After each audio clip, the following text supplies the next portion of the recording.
Psaume 120 et le verset 1. Dans ma détresse, c'est à l'Éternel que je crie et il m'exauce. Est-ce que tu es dans la détresse? Vers qui tu vas te tourner? Tu vas crier contre l'État, contre ton employeur, ta femme, ton mari, ton pasteur, ceci, cela. Vers qui tu cries en fait? Vous savez, aujourd'hui, on est dans un monde compliqué où tout le monde râle. Et je crois que les Français sont les champions du râlage, comme on dit. Bon, ça c'est notre nature. On a hérité, voilà, je pense, de la Révolution et d'autres choses. C'est pas le sujet. Mais vers qui nous crions quand on est vraiment dans la difficulté?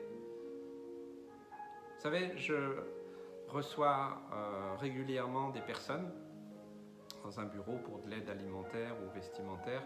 Donc j'étudie les dossiers et des fois je suis confronté à des choses qui m'interpellent, moi, en tant que pasteur, en tant que chrétien. Des personnes qui sont vraiment dans une galère. Mais souvent des femmes seules, je ne suis pas pour critiquer les hommes, mais bien souvent des femmes seules avec beaucoup d'enfants, en tout cas ils sont, voilà, quelques enfants, et qui doivent vraiment se battre. Elles sont vraiment courageuses. Et bien souvent, je me rends compte que ce sont des personnes qui croient, qui espèrent, qui prient. Et des fois, j'ai eu des choses complètement surréalistes alors qu'on croit que les gens ne prient pas, ce qui est faux. Les chrétiens ont tort là-dessus. Souvent, nous, les chrétiens, les évangéliques, on catalogue les gens, mais il y a plein de gens qui prient et qui ne sont pas dans les assemblées locales. D'ailleurs, aujourd'hui, il n'y a plus personne dans les assemblées locales. Mais il y a plein de gens qui prient et qui attendent le secours de l'Éternel.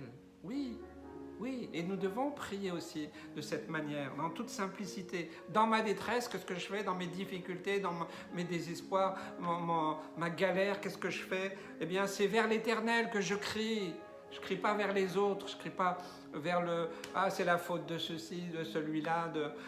Je crois que nous, en tant que chrétiens, nés de nouveau, si vraiment nous manifestons les fruits de la repentance, que nous portons vraiment du fruit, alors nous savons que c'est ce que nous devons partager aux personnes. Tu es dans la détresse. Crie vers ça. Vous savez, c'est pas compliqué de témoigner. Bien souvent, moi, je l'ai dit une seule phrase, peut-être des fois que je pouvais prononcer.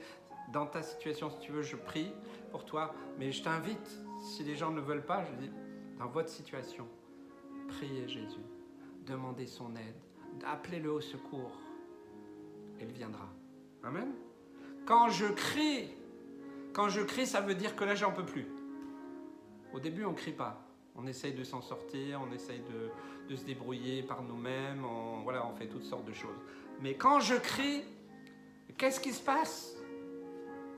Il est où? Non, le texte nous dit, et je crois que sa parole, il m'exauce. Alors il ne m'exauce pas forcément comme moi je veux, mais il m'exauce selon sa volonté, et sa volonté est bonne, agréable et parfaite. Il est plein d'amour, de grâce, de miséricorde, il veut le meilleur pour toi. Et je prie vraiment pour que aujourd'hui, dans ta détresse, tu cries enfin à l'Éternel et que tu arrêtes de crier tout autour et que tu puisses vraiment recevoir la réponse du Seigneur pour toi, que ça soit dans ton esprit, ton âme et ton corps, au nom de Jésus. Amen.